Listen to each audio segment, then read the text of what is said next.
Hello, welcome to Free Bible Commentary with Pastor Teacher Dr. Bob Utley. Be sure to visit Free Bible Commentary at www.freebiblecommentary.org. Now, here's Bob. Hello, we're going to be in Exodus 35 today. I think it's important we see the contextual flow up to this point, and we'll understand better why this seems to be such a repeat of 25 and 26 and 27 and through there, okay? Remember back in chapters 25 through 31, God has given Moses a detailed, it's just a very detailed description of this special tent of meeting. We call it the tabernacle. We get that term from the Vulgate translation. We have how long the hooks are supposed to be, what material, how thick the boards are, how many coverings, how long the string is. It's really something. 25 through 31 given on Mount Sinai. Oh, but God help them. In 32 through 34 is the golden calf. The 10 Commandments are broken. Moses has to go back up to get them. And so really, almost, it's like a covenant renewal ceremony beginning in verses 35, let's see here, through 40. The tabernacle that was given in such detail back in 25 through 31 is going to be built. And there's going to be almost a brief recapitulation of the responsibilities. It's obvious it's a renewal setting. The fact that it may look like it's a greatly repeated piece of literature, but theologically it shows that even though they were unfaithful, God is going to be faithful to His promises He made earlier. I think it's very significant. Now, notice if you would that, let's see. Let's go ahead and begin in verse 1 then. Then Moses assembled all the congregations of the sons of Israel. Of course, that means the children of Jacob. And said to them, "These are the things the Lord commanded you to do." Now, it's kind of this renewal thing. "For 6 days work may be done, but on the seventh day you shall have a holy day, a Sabbath of complete rest to the Lord." Now, why go back over this? Well, it's an obvious allusion to the beginning of the 10 Commandments. Now, this 6 days for work, we go back to Genesis, and work was done by Adam in the garden before the fall. But after the fall, work became a burden. Man had to work to live, and so it becomes a hard thing, but it was not meant to be. Notice it says, though, and on the seventh day. Now, this seventh day, the number 7 became a number of perfection in the Bible. I really think it's kind of what the tithe is in the Old Testament. As man gave 10% to God for the tabernacle and the priesthood, it was a way of saying all of man's money belonged to God. As man gave the first fruits to God as a symbol of thanksgiving, and God owned the whole crop, it was the idea that the whole crop belonged to Him. That man had 6 days he could work, but the seventh day was the Lord's, is a way of showing that all days belong to God. So this idea of a week, 7-day week, is a very ancient idea. It's unique to the Hebrews, for other peoples had different settings of time. The Egyptians had 10 days of focus and all. So that we have a week today kind of goes back to this very ancient custom. Now the Sabbath, of course, because the Jews believe that going back to Genesis 1, the evening and the morning were the first day, they begin their Sabbath, or this holy day, at 6 p.m. Friday, and it runs till 6 p.m. Saturday. Now, notice it says, Sabbath of complete rest. The word Sabbath means a cessation of work.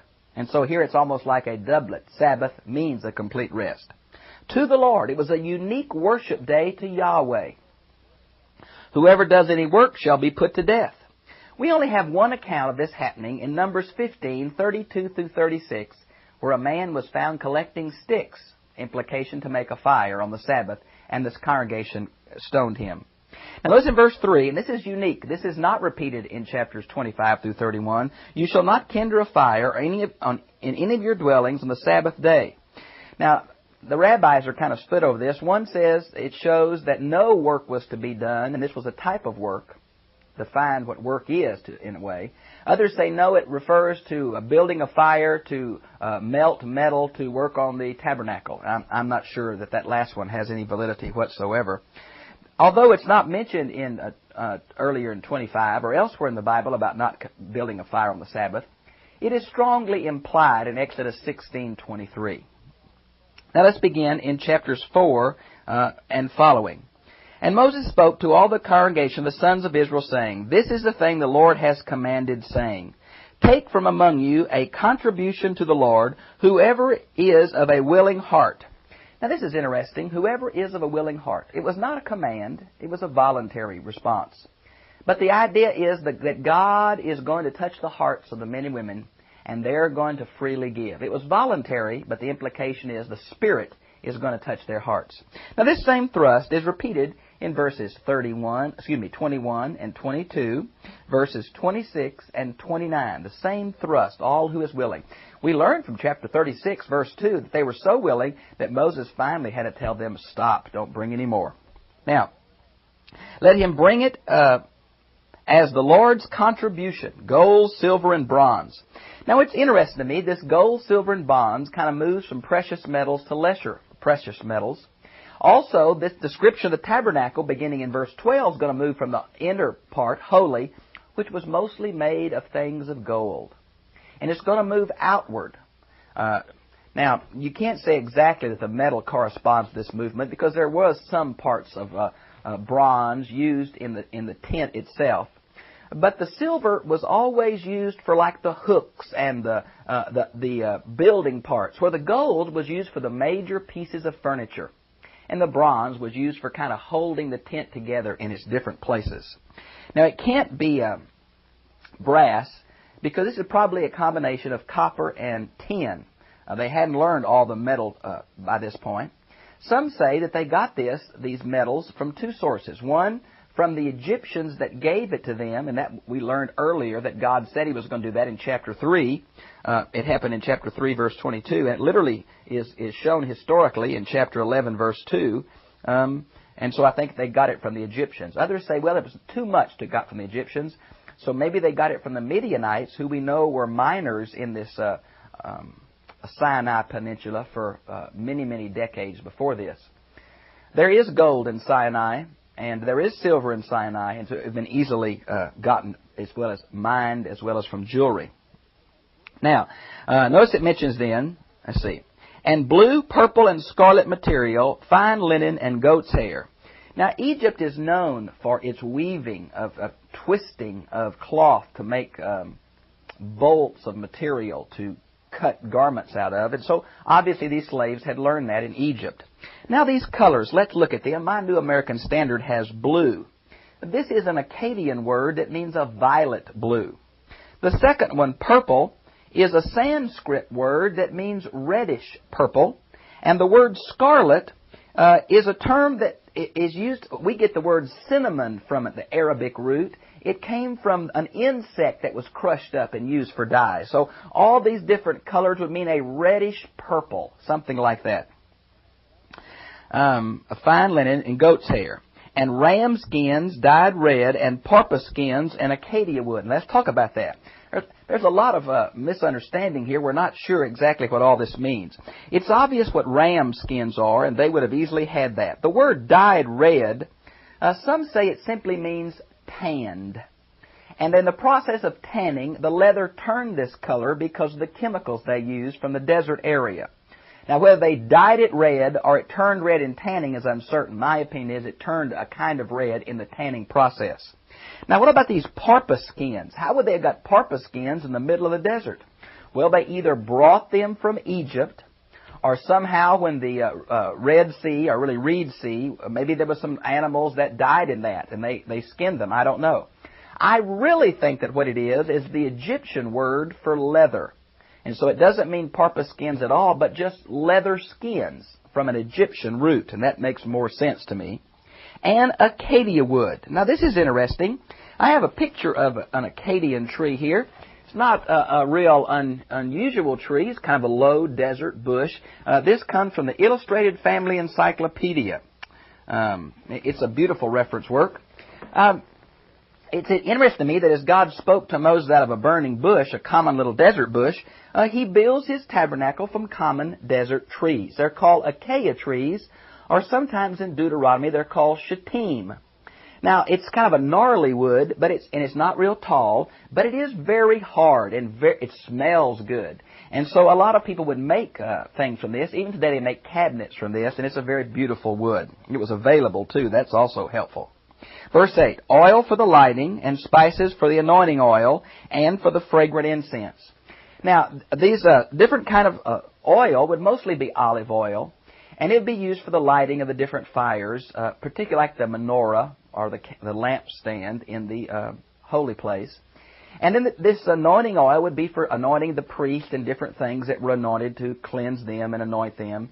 And then, of course, the fragrant incense would be for the incense altar that was right before the veil. And I'm going to show you in a minute a picture of this, and we'll put them all in place. So the incense was to make a cloud of smoke. For anybody who believed they saw God, they would die. So the smoke was to fill this inner chamber called the Holy of Holies, in which the high priest entered only once a year. We learned this from Leviticus 16, called the Day of Atonement, or Yom Kippur, the Day of Covering. Now listen to verse 9, and onyx stones. Now what are they for? Well, we're going to learn in just a minute that the onyx stones and their setting are for the ephod, which is the next word. Now what is an ephod? Well, an ephod was kind of like a vest.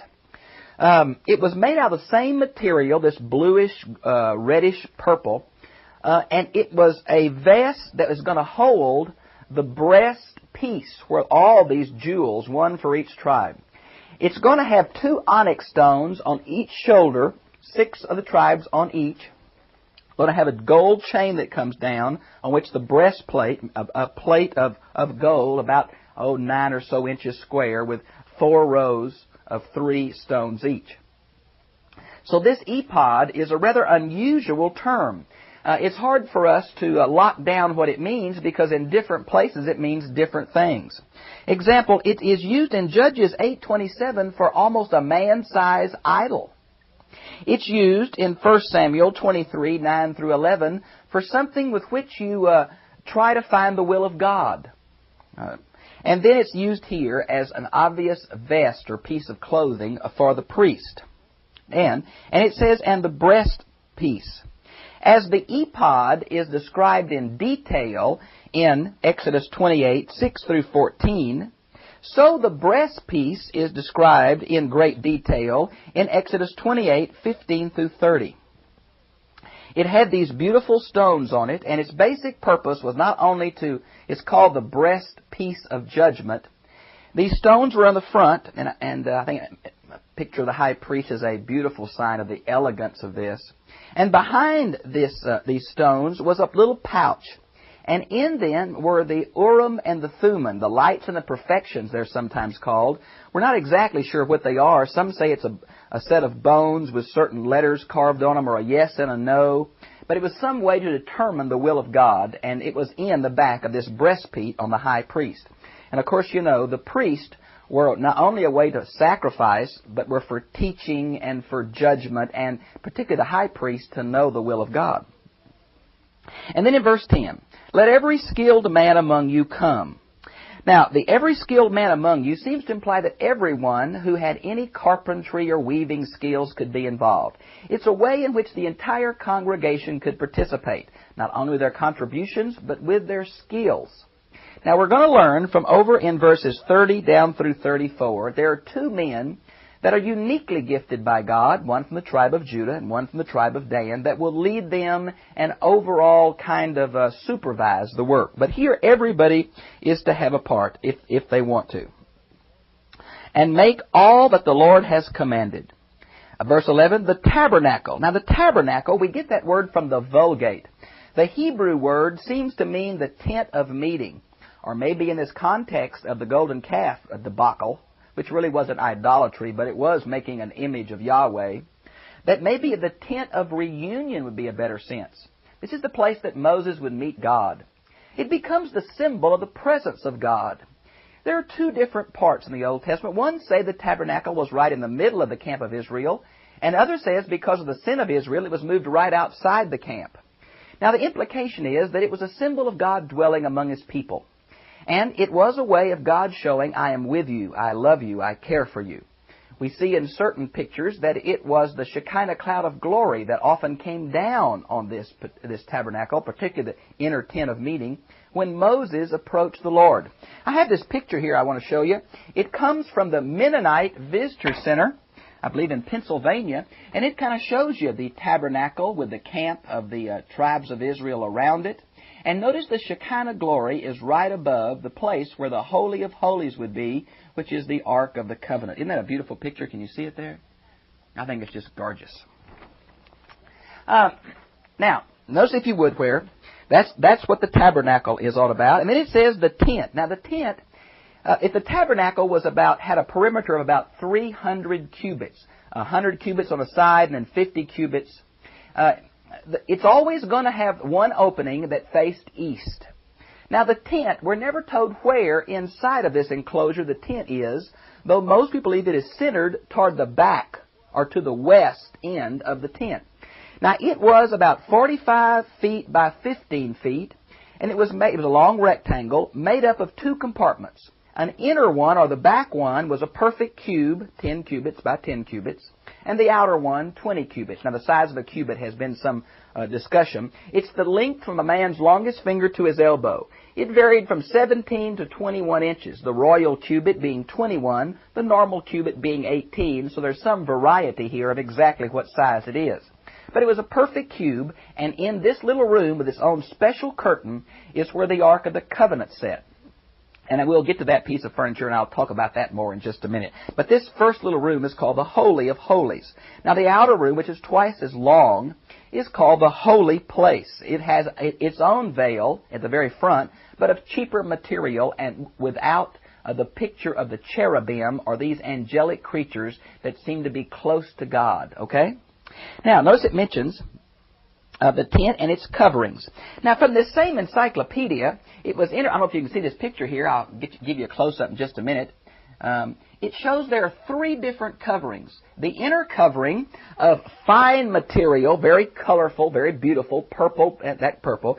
An outer covering of a goat skin, and then another cover of leather. Now, we're not sure exactly how these were put together, if it was a flat roof or a peaked roof as far as the leather.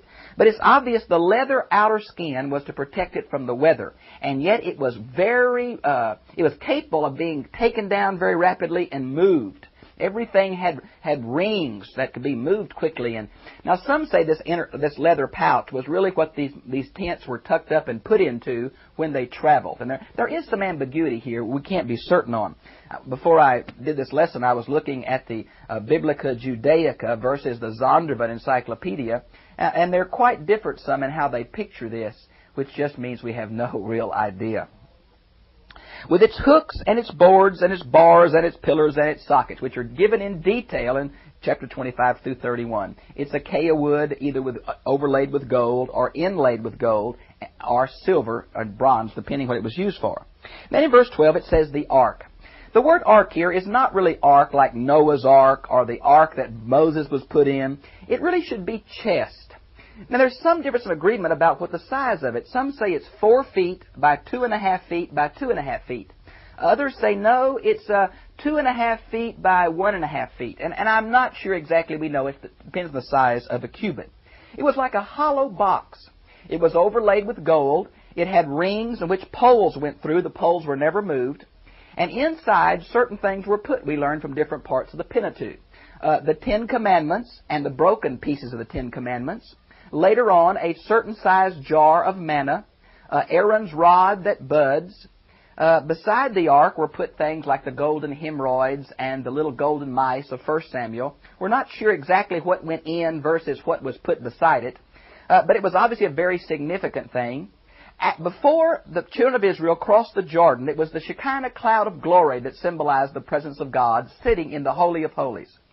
But after they crossed the Jordan, the Shekinah cloud disappeared, and this Ark of the Covenant became the central presence of God.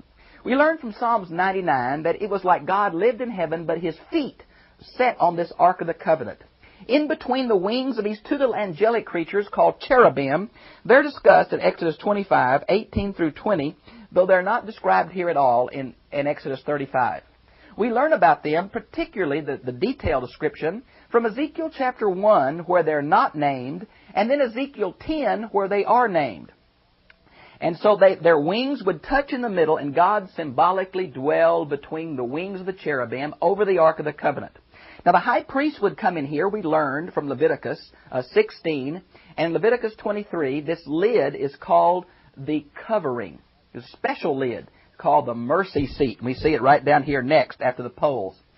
It was a word in Hebrew for covering, and that's where the high priest put the blood for his own sins and then the blood for the nation of Israel. And it's kind of like as God symbolically looked down through the wings of these cherubim, before he came to see his covenant with his people, he would see the blood of the sacrifice, and the people's sins would be cleansed.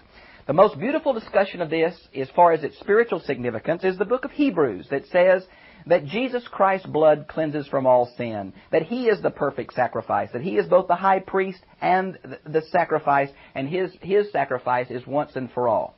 Now, many people have made a lot of speculation about the colors and the metals and the furniture and all the symbolism. All of those different symbolisms the different authors use never agree because the Bible is silent. I personally am reluctant to write in or put in symbolism that the authors did not see themselves because they are the only inspired ones. So I prefer not to read a lot of symbolism in here, but simply to take it as a historical account of the description of the place of worship. And I think it does show the holiness of God. It does provide for the sacrificial system. But I wouldn't read too much in it. Example, the furniture makes a cross and all that. I think that's just a bit much. Now, notice it does mention the mercy seat here, and it means to cover. You might want to see Leviticus 23:27. And the curtain of the screen. This is the special curtain that blocks off the Holy of Holies from the holy place. You might want to see Exodus 26:31 through 37. And then we come to the table. Now, the table here is the table on which this special bread of the presence. We learned from chapter 25, verses 23 and following, that it was on chapter 26, verse 35, that it's on the north side, as the tent always faced east. As a man faced east, the north would be to the right and east to the left and the west to his back. So the north side, the bread was very large. Somewhere, I guess it was almost 2.5 to 3 pounds, large loaves. Now, some books say it was replaced every day and the priest ate it. Other people interpret to say it was replaced only on the Sabbath. It seems to me from my reading it was replaced only on the Sabbath, but there is some disagreement there. Exactly why bread, we're not sure, unless it's the ideal of God providing bread daily. Okay? It's in the holy place, not the Holy of Holies, and it's on the right side as you face inward. Okay, let's go then to verse 14, the lamp. Now, the Hebrew word for lamp is menorah. We learned from Exodus 25:33 and following, it was a 7-pointed. It had 3 branches on each side and a central branch, and they were made of almond buds, or the cups. And the priest would light them. Now, some say they were lit all the time. Some say only lit at night. Again, we're not sure. There's some ambiguity. But it gave light to the holy place. In Solomon's temple, there's going to be 10 branches, but here only 7. 3 on one side, 3 on the other, and the central pillar. It was a gold, and it has utensils with which you fill it up and all that. The altar of incense. And you might want to see chapter 30, verses 1 through 10. This is not discussed in Exodus 25, 26, 27, but it is in chapter 30, 1 through 10. It was a small little incense altar. The coals were taken from the large altar of sacrifice out in front of the smaller tent of meeting.